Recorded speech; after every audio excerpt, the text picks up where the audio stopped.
About a month ago, several of my very close friends on Facebook all of a sudden stopped talking to me, and then coincidentally, other not so close friends they completely got rid of me on Facebook as well. And I went into a serious withdrawal. It wasn't a depression of any sort, but I really started to change up what I was doing to just take my mind off of the computer. You guys saw that I recorded a ton of videos because I haven't had much bad luck with YouTube. And I went out to view outer space, and I just buried my head in all sorts of other things. And I have since discovered that two of my friends, the closest ones that stopped talking to me, they had some family crises. It was just very coincidental that it happened around the same time of all this other stuff. And one of them had some sort of issue with a personal image and something like that. I don't want to get into the details because the person might be watching on here. And another had a family matter, and it makes me realize that things may not always be what they seem. So I had another problem with a client of mine. The guy I'm working with, he doesn't drive, and normally we meet at his home, but I'm tutoring him in physics right now, and we usually meet at his home. But his family needed to use the home for something, and needed to meet up at a nearby location, which is fine with me, a nearby Starbucks.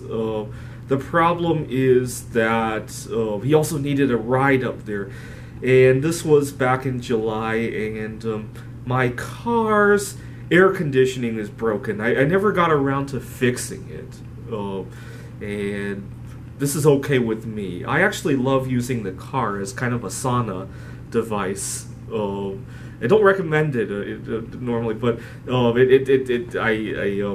I find sauna to be very helpful for some conditions I have, and sometimes the car becomes an extra sauna session for me.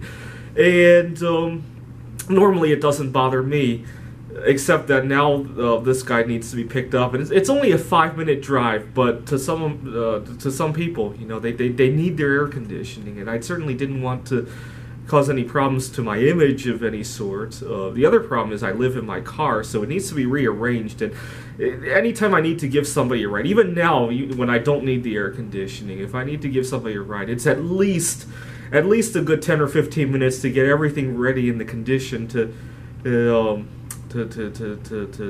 give the ride. I mean, right now I have an office that I can live in, so it's not as bad, but when I was permanently living in the car, it was more of an issue. I mean, when I meet somebody at their home, I pull it off very well. Nobody knows that I live in my car. At least I don't think so. I mean, the few people that I trust with the fact that I live in my car, they're always very surprised. So I don't think the client would know that I'm living in my car. He certainly doesn't know that the air conditioning is blown, because when I get there, I feel very good, right? I just had my sauna. So he certainly doesn't know anything's amiss with the condition of my car.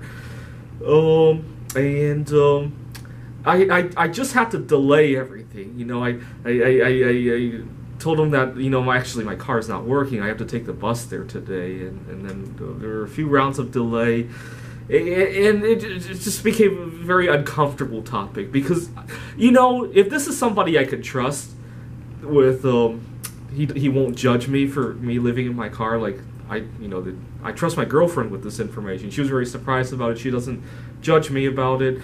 But if this were somebody I could trust and I could just say, you know, my air conditioning is broken and there's going to be a sleeping bag in there, do you mind? You know, and we could probably come up with something, right? But, you know, it just put an awkward situation because he touched on something he doesn't know he touched on, but there's a problem behind it. And that was that. So it made me, the whole situation on Facebook made me realize that things may not be what they seem, especially when they involve other people. Thanks for watching.